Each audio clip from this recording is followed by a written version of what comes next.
Assalamualaikum warahmatullahi wabarakatuh. Perkenalkan, nama saya Berlina Dominanti. NIM saya 21101050273. Saya dari kelas 03 SMJP 032 Universitas Pamulang. Di sini saya akan menjelaskan tentang apa itu inflasi. Inflasi adalah proses meningkatnya harga secara umum dan terus-menerus dalam jangka waktu lama atau keadaan yang menyatakan nilai uang itu menurun. Jenis-jenis inflasi menurut para tidaknya inflasi. Yang pertama ada inflasi ringan, yang terjadi kurang dari 10% dalam waktu setahun. Yang kedua, inflasi sedang yang terjadi pada 10-30% dalam waktu setahun. Yang ketiga ada inflasi berat yang terjadi pada 30-100% dalam waktu setahun. Yang keempat ada inflasi tinggi atau hiperinflasi yang terjadi lebih dari 100% dalam waktu setahun. Hiperinflasi tak pernah terjadi di Indonesia, mencapai di atas 50% dalam waktu setahun.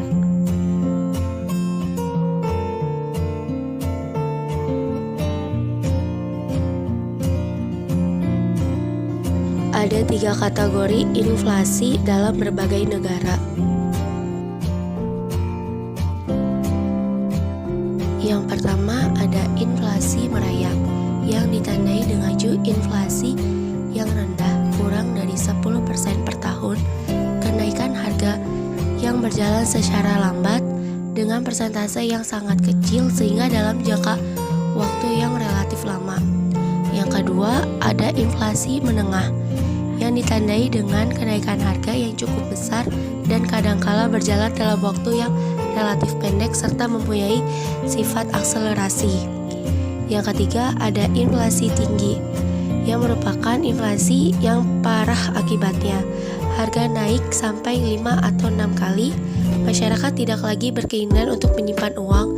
Nilai yang sangat merosot dengan tajam sehingga masyarakat ingin cepat-cepat membelanjakan uang tersebut.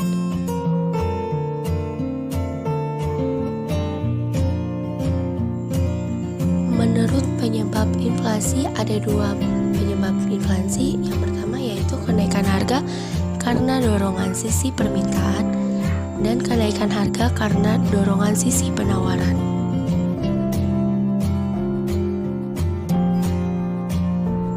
Yang pertama tarikan permintaan.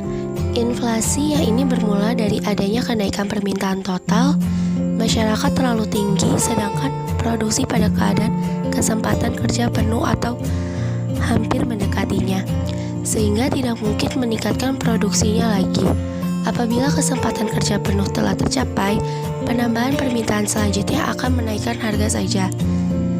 Pada gambar di samping itu menunjukkan pada huruf P. P itu sebagai harga atau price. Y. Produksi pada tingkat kesempatan kerja. D. Permintaan. S. Keseimbangan permintaan pasar.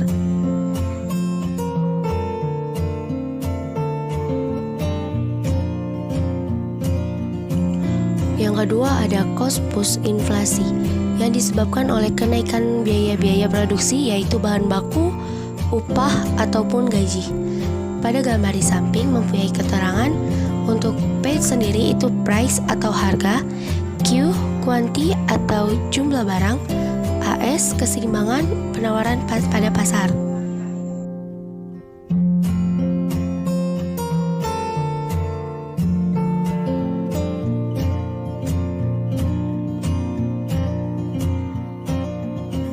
Menurut asalnya dikategorikan menjadi 2, yaitu inflasi domestik yang dikatakan inflasi domestik apabila sumber-sumber penyebab inflasi baik di sisi permintaan maupun di sisi penawaran yang berasal dari dalam negeri. Sumber-sumber adalah kenaikan dari gaji pegawai, kenaikan tarif listrik, kenaikan harga bahan bakar, dan kenaikan harga semen.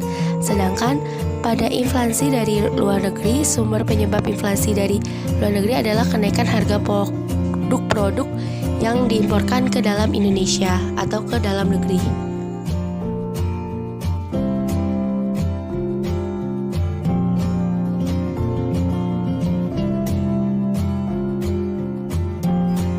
Indeks harga untuk mengukur inflasi itu ada 4. Yang pertama, indeks harga konsumen. Indeks harga konsumen mengukur biaya pengeluaran untuk membeli sejumlah barang dan jasa yang dibutuhkan oleh rumah tangga untuk keperluan hidupnya. Laju inflasi dapat dihitung dengan cara menghitung persentase kenaikan atau penurunan indeks harga dari tahun ke tahunnya. Yang kedua, ada indeks harga perdagangan besar. Indeks perdagangan besar menitik beratkan pada sejumlah barang pada tingkat perdagangan besar. Ini berarti harga bahan mentah, bahan baku, atau setengah jadi yang masuk dalam perhitungan indeks harga. Yang ketiga ada GNP atau Produk Nasional Bruto, adalah sistem perhitungan ekonomi yang menghitung dampak inflasi pada tahun berjalan dengan mengubah output ke tingkat relatif terhadap periode. Pada periode dasar yang GNP deflator mencakup jumlah barang dan jasa yang masuk dalam perhitungan GNP.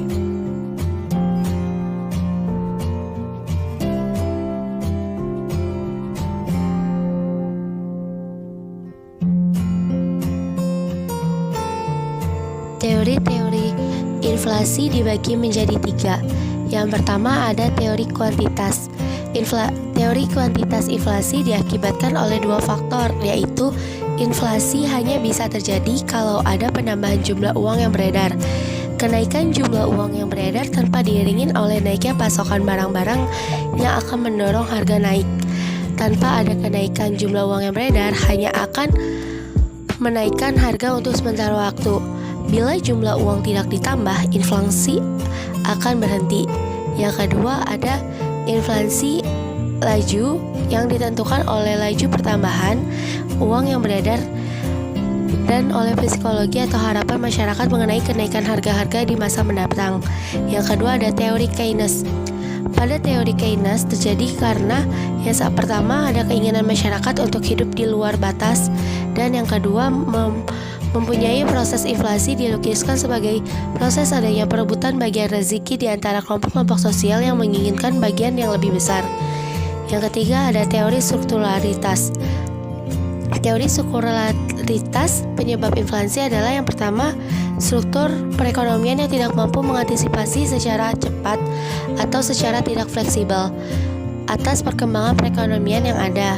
Biasanya untuk memproduksi sendiri barang-barang yang semula diimpor mendorong terjadinya inflasi karena belum adanya teknologi produksi sehingga biaya menjadi tinggi.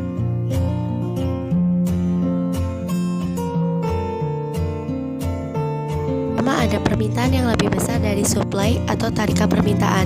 Yang kedua, kenaikan bahan baku maupun biaya produksi atau desakan biaya. Yang ketiga, ada tekanan permintaan dan dorongan ongkos atau inflasi struktural. Yang keempat, ada peredaran uang kartal yang tidak terkendali. Yang kelima, ada kekacauan politik dan ekonomi. Yang keenam, ada tuntutan kenaikan upah. Dampak inflasi bagi pemilik pendapatan tetap dan tidak tetap dibagi menjadi 5. Yang pertama, pemilik pendapatan tidak tetap sangat dirugikan. Yang kedua, pemilik pendapatan tidak tetap bisa diuntungkan. Yang ketiga, pemilik pendapatan bagi para penabung yang dirugikan karena nilai uang semakin menurun, bagi debitur atau peminjam uang dan kreditur yang pemberi pinjaman. Bagi debitur, inflasi menguntungkan karena saat pembayaran utang nilai uang semakin rendah dibandingkan pada saat meminjamnya. Bagi kreditur, mengalami kerugian karena nilai uang pengembalian lebih rendah jika dibandingkan saat peminjaman. Yang keempat, ada pemilik pendapatan bagi produsen. Bagi pengusaha besar, inflasi dapat menguntungkan jika pendapatan yang diperoleh lebih tinggi daripada kenaikan biaya produksi. Bagi pengusaha kecil, naiknya biaya produksi dapat merugikan sehingga enggan untuk meneruskan produksinya. Yang kelima, ada bagi perekonomian nasional. Ada intensitas berkurang, mendorongnya tingkat bunga, mendorong penanaman modal yang bersifat spekulatif, ada menimbulkan ketidakpastian keadaan ekonomi pada masa yang akan datang, dan merosotnya tingkat kehidupan dan kesejahteraan masyarakat. Selanjutnya ada efek dari inflasi. Yang pertama ada efek terhadap pendapatan atau equity effect. Ada inflasi akan mengurangi daya pembeli seseorang, nilai real dari uang yang dipegang akan berkurang, kekayaan yang berupa tabungan atau deposito juga berkurang secara real karena inflasi terhadap efisiensi. Adanya inflasi permintaan akan barang tertentu mengalami kenaikan yang lebih besar dari barang lainnya, yang mendorong kemudian kenaikan produksi barang tersebut, dan inflasi dapat mengubah pola alokasi terhadap faktor-faktor produksinya. Yang kedua, ada efek terhadap output. Inflasi dapat menyebabkan terjadinya kenaikan produksi karena kenaikan harga barang mendahului kenaikan upah sehingga keuntungan pengusahanya naik. Yang kedua ada apabila hiperinflasi maka terjadi penurunan output karena daya beli masyarakat dapat menurun sehingga kuantitas barang yang dibeli juga akan menurun. Yang ketiga ada inflasi yang tinggi menyebabkan nilai uang real turun drastis sehingga masyarakat cenderung tidak menyukai uang kas. Yang keempat ada inflasi dapat dibarengi dengan kenaikan output tetapi bisa juga dibarengi dengan penurunan output. Selanjutnya efek terhadap distribusi. Inflasi yang disebabkan oleh naiknya permintaan melebihi penawaran akan menyebabkan redistribusi produk dan mereka akan lemah membeli kepada yang kuat. Cara mengatasi inflasi dibagi menjadi 4. Yang pertama pada kebijakan moneter, politik diskonto, kebijakan bank sentral untuk menaikkan atau menurunkan suku bunga, politik pasar terbuka, kebijakan untuk membeli atau menjual surat berharga. Yang kedua, ada kebijakan fiskal, menyangkut pengaturan tentang pengeluaran pemerintah, serta perpajakan yang secara langsung dapat mempengaruhi permintaan total dan kemudian akan mempengaruhi harga tersebut. Kebijakan pemerintah membiayai pengeluaran yang merupakan salah satu kunci pengendalian inflasi. Yang ketiga, ada kebijakan yang berkaitan dengan output. Kenaikan output dapat memperkecil laju inflasi. Kebijakan sisi penawaran output dapat difokuskan untuk mengurangi biaya yang tidak langsung seperti biaya transportasi, biaya perizinan, ketersediaan, sarana dan prasarana. Yang keempat, ada kebijakan penurunan harga.